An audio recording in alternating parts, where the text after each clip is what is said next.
Okay, just now we have discussed the asexual reproduction in the Aspergillus, and now we are going to discuss about the sexual reproduction in the Aspergillus. Okay, the sexual reproduction, it is uncommon in the Aspergillus. Okay, asexual reproduction, it is the most common method of asexual reproduction by the formation of the conidia. It is the most common method of the reproduction in the aspergillus, but the sexual reproduction, it is uncommon in the aspergillus.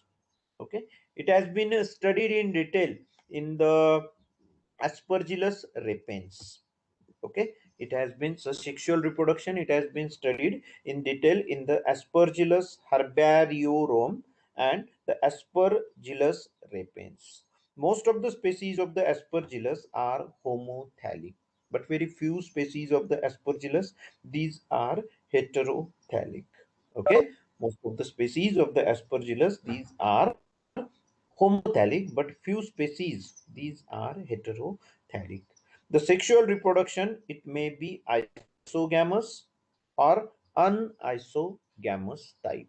Okay, here you can see the sexual reproduction in the aspergillus. It may be isogamous or it may be unisogamous type. Okay, sexual reproduction in the aspergillus, it may be isogamous or it may be unisogamous. The male sex organ, here it is called as the antheridia. Okay, here you can see the male reproductive organ. This is the male reproductive organ. That male reproductive organ is called as the antheridium, and while the female reproductive organ, it is called as the ascogonium. That ascogonium, it is also referred as the archicarp. Okay, male reproductive organ in the aspergillus, it is known as the antheridium, while the female reproductive organ, it is called as the ascogonium. It is also referred as the archicarp. In homothalic species, the antheridium and the ascogonium, these are developed on the same hypha or on the two adjacent hyphae of the same mycelium. Okay, most of the species are homothalic. That means the antheridium and ascogonium in these species, these are developed on the same hypha or on the two adjacent hypha of the same mycelium. Okay, here you can see that is here, this is the species which is homothalic. That means these male reproductive organ and the female reproductive organ ascogonium, these are developed on the same hyphae of the same mycelium. Okay, that's why most of the species of the aspergillus, that is, these are homothalic. So first of all, we are going to discuss about the female reproductive organ ascogonium. That is how it is developed, then the structure of the mature ascogonium. Ascogonium, or it is also referred as the archicarp. First of all, we are going to discuss how it is developed. Okay, the hyphal branch which forms the ascogonium, it will soon become septate and loosely coiled. Okay, here you can see that is, this is the female branch. That means it is it will develop the female reproductive organ ascogonium. Soon it will become septate and it will become loosely coiled. Here you can see this is the loosely coiled structure of the ascogonium. Okay, as the ascogonium develops, the coil becomes dense and it looks as a spring like structure. Okay, here in this photograph you can clearly see that is the ascogonium. It appears as a spring like structure, and now that mature structure, it is said to be the ascogonium or the archicarp. This spring like structure, it is said to be the ascogonium, the archicarp, and it is differentiated into the three regions. Okay, it is differentiated into the three regions. Okay, the terminal region, it is the unicellular and it is multinucleate.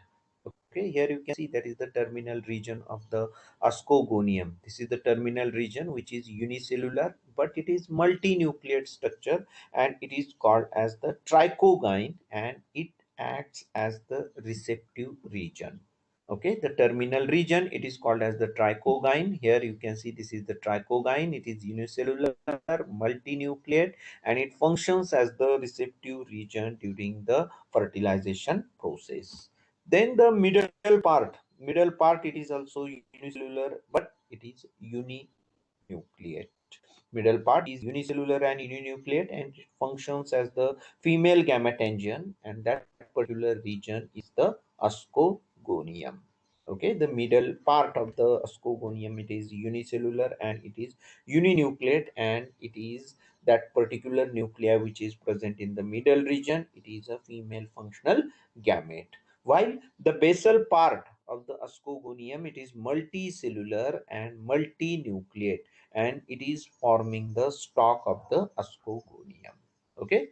Okay, the ascogonium, the mature ascogonium, it is differentiated into the three region. The terminal region, which is unicellular and multinucleate, called as the trichogyne. That is, it is the receptive region during the fertilization. Then this middle region, it is unicellular, it is uninucleate, and it is having the female functional gametes. And then the lower region, the basal part, it is multicellular and multinucleate, and it is sterile region, and it is forming the stalk of the ascogonium. Okay, that is about the structure of the ascogonium, which is differentiated into the three region. Okay, now the structure of the antheridium and how exactly this antheridium it is developed in the aspergillus. Okay, the antheridium, it is developed very close to the ascogonium. In this photograph you can see that is this is the antheridium which is growing very close to the female reproductive organ ascogonium. Okay, the antheridium, male reproductive organ, it develops close to the ascogonium on the same or the nearby hypha. It is growing on the same or the nearby hypha. Okay, it begins the initiate just before or during the septation of the ascogonial hypha. Okay, the antheridial branch, it is also known as the polynodium. Okay, antheridial branch or the male branch, it is also referred as the polynodium. Polynodium. Okay, here in this one you can see this male reproductive organ antheridium, it is differentiated into the two regions. Okay, or it is a two-celled structure. It is a two-celled structure. Okay, there is a formation of the septa, and here the two cells are present in the mature antheridium. The upper cell, it forms the antheridium proper. That means it is having the functional male nuclei, and the basal cell, it is forming the stalk region. Okay, the mature antheridium, it is having the two-celled structure. The cell which is present on the above, it is a proper antheridium. That means it is having the functional male nuclei, and the basal cell, it is a sterile part of the antheridium, and it is acting as a stalk of the antheridium. Okay, both the antheridium and the stalk, these are multinucleate, and they remain unicellular even at the maturity. Okay, both stalk and the tip region, that is the antheridium proper, these are unicellular, but these are multinucleate, and these remain unicellular and multinucleate even at the maturity.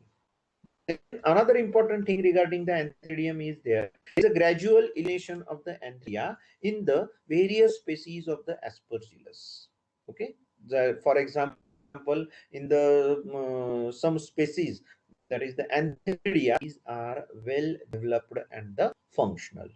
Okay, the antheridia, these are well developed and functional, while some of the species, these antheridia, though these are well developed, their cytoplasmic contents are not transferred to the ascogonium. Okay, that means the fertilization process does not get accomplished. While in some species, though the antheridia these are formed, the male nuclei, they soon get degenerated, and there are no functional nuclei in the mature antheridia. Okay, while in some of the species, the antheridia, they do not develop at all. Okay, thus there is a gradual elimination of the antheridia in the various species of the Aspergillus. Okay, in some of the species, the antheridia, these are well developed and functional, while some species, these are well developed, but their cytoplasmic contents, these are not transferred to the ascogonium, while in some species, the male nuclei soon get degenerate and there are no functional nuclei in the mature antheridia, while in some species the antheridia do not develop at all. Okay, that is all about the structure of the female reproductive organ ascogonium and the male reproductive organ antheridium. Then the process of fertilization, how exactly the fertilization process is accomplished. Before fertilization, the stalk of the antheridium elongates. Okay, here the stalk of the antheridium, it get elongated and coils and it grows upward, and that's why the antheridium will come in close contact with the ascogonium until the antheridium touches the trichogyne. Okay, before fertilization process, what happens, the stalk get elongates, and due to which that proper antheridium, it will come in close contact with the trichogyne. Okay, and here it is known as the gametangial contact. Okay, it is known as the gametangial contact. The point of attachment here, or the point of contact here, the wall, the wall at the point of contact, it will get dissolved and the content of the antheridium, these are transferred into the ascogonium. Okay, the wall at the point of contact, it will get dissolved and ultimately the all the content of the antheridium, it will get transferred into the ascogonium. Okay, it will get transferred into the ascogonium through the trichogyne.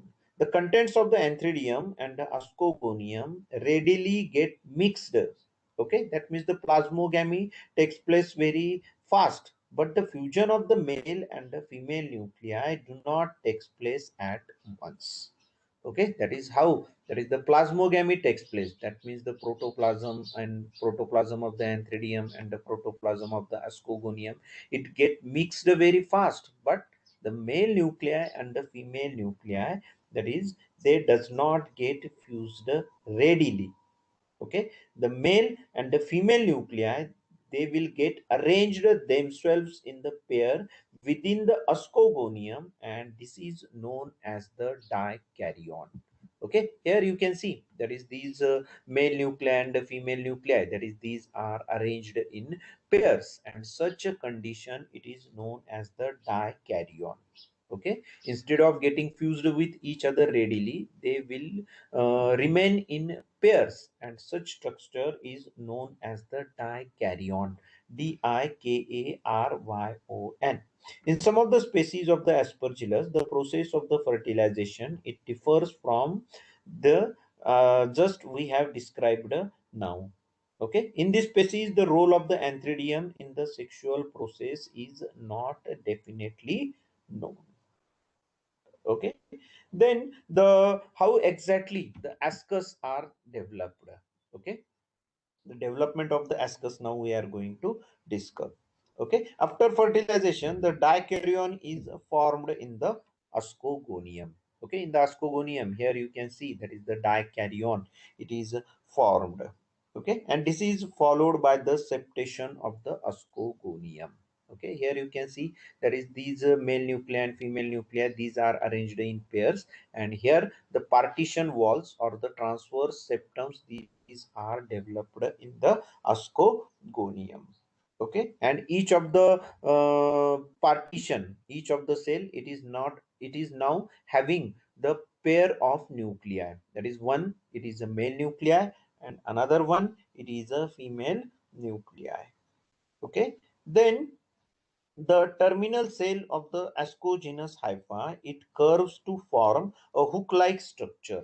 Okay, here you can see the tip region of the hypha, it will curve to form the hook-like structure. Okay, it become curved to form a hook-like structure, and this hook-like structure, it is known as the crozier. Crozier. Okay, the tip of the ascogonium, it is forming the hook like structure. Here you can see the hook like structure, and this hook like structure, it is known as the crozier. The two nuclei of the dikaryon present in the cell divide by the conjugate division. Okay, here you can see there is this male nuclei and the female nuclei. They does not get fused with each other. Instead of fusing, that is, they will get divide. Here you can see that is these two nuclei. These two nuclei, they will divide by the conjugate division, and thus the four daughter nuclei are formed. Here you can see the four daughter nuclei are formed. Now, the septa are formed in the crozier in a such a way that the penultimate cell has the two daughter nuclei, and the terminal and the basal cells one daughter nucleus each. Okay, here you can see that is this is the penultimate cell. This penultimate cell, it is having the two daughter nuclei. Okay, and the terminal, here you can see the terminal and the basal cell, these are having the single nucleus. Okay, there is a formation of a transverse wall in a such way that the penultimate cell, it is having the two nuclei of the opposite strain, male and the female nuclei, and the terminal and the basal cell, these are having the only single nucleus. Okay, the two nuclei which are present in the penultimate cell, here these are the two nuclei which are present in the penultimate cell. These two nuclei will get fused to form the diploid nucleus. Okay, the two nuclei which are male nuclei and the female nuclei which are present in the penultimate cell, they will get fused with each other, and then they will get developed into the diploid nucleus. The cell now function as the Ascus mother cell. Okay, here you can see this is the particular cell which is acting as a Ascus, Ascus. That is a sac like structure. That is, it is acting as a Ascus mother cells. Okay, because it is having the single diploid nucleus, and that particular cell, it is now referred as the Ascus mother cell. Okay, then it will get elongate, and then it will called as the Ascus. Okay, it elongates to form the ascus. The diploid nucleus which is present in the ascus mother cell, it will undergo the mitotic divisions, and then the it will undergo first of all the meiotic division. That means the four haploid nuclei will be formed. These four haploid nuclei then further undergo the mitotic division, and thus there will be the formation of the eight haploid nuclei into the ascus. Okay, eight haploid nuclei into the ascus. Okay, then each of these haploid nuclei, they will get transformed, they will get developed into the ascospore. Okay, each of the haploid nuclei then further get developed into the ascospores.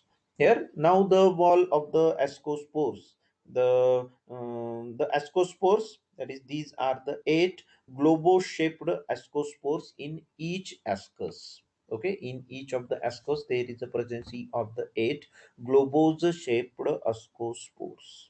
Okay, the wall of the ascospore, it is differentiated into the outer thick layer which is called as the epispore, and the inner thin layer which is called as the endospore.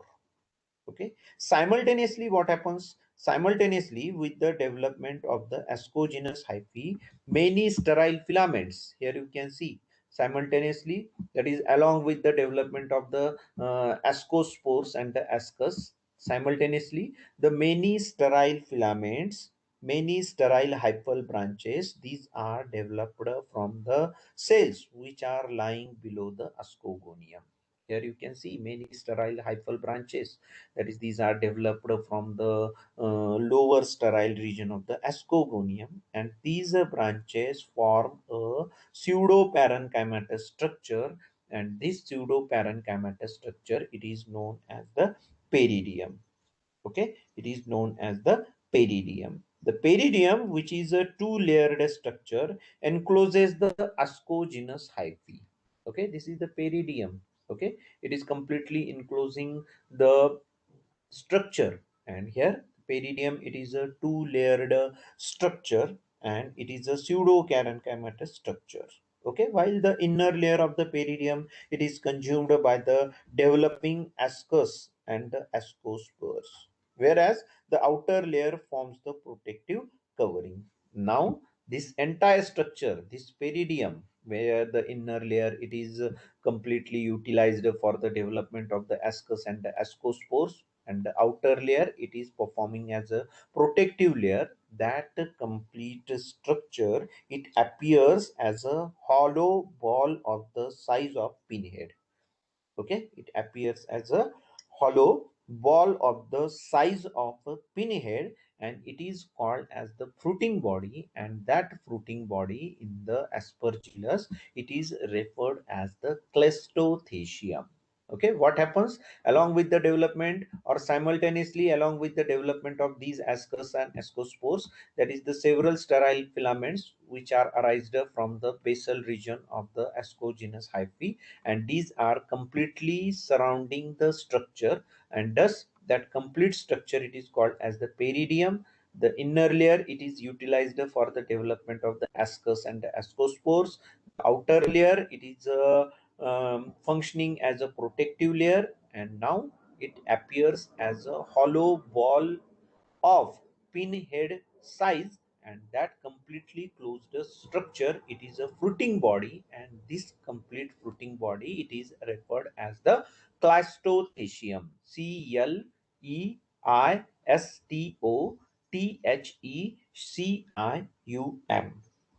The completely closed fruiting body, it is known as the clastothecium. The ascospores, here you can see that is these ascospores, these are released by the breakdown of the clastothecial wall.